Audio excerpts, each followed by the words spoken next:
Hi, I'm Dr. Lawrence Woods, and a common question I get is how should you sit when you're a senior citizen, or the best way to sit for the elderly? And so let's go through some really important points, and I think you'll really appreciate this video.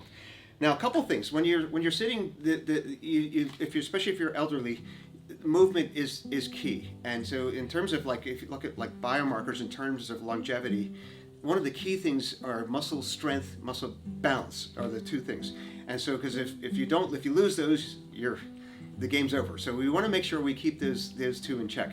So the best posture is always a moving posture, and movement is key here. So if you're going to be sitting, never sit more than 30 minutes. Always keep moving, keep moving, keep moving. Okay.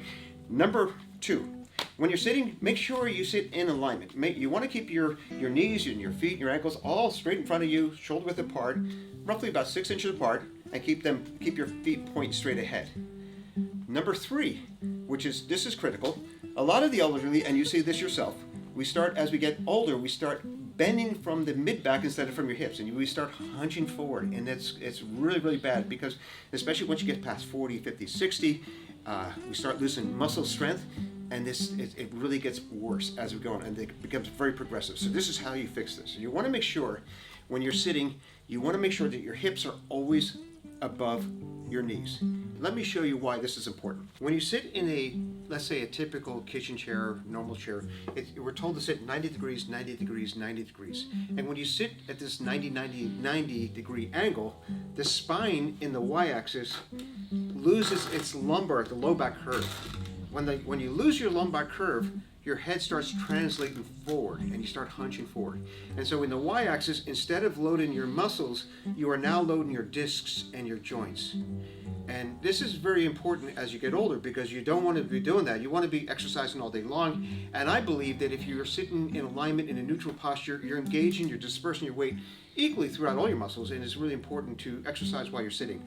So when you sit at 90-90, your spine in the y-axis goes straight, you start getting disc problems and possibly back pain, degeneration. And so what I recommend is when you sit with your hips well above your knees, and here's something I make for my elderly patients. I recommend something similar to this. You want to sit roughly, and we found a certain angle that works best. And so ideally from trunk to thigh, it's about 110 degrees. But when you sit in a properly well-made seat cushion with this tilt forward, you're actually tilting that pelvis forward.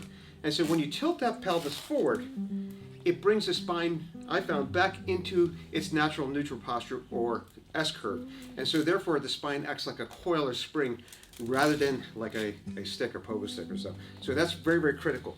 Now, if you're going to get a seat cushion, I recommend a couple things.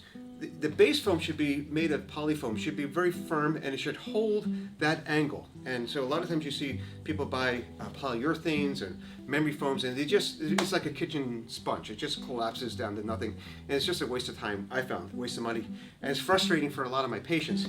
So I recommend using like a polyfoam that really holds that angle. The top layer, you should use the best material in the world, and I found the best material in the world is natural latex foam. And I like natural latex for a lot of reasons.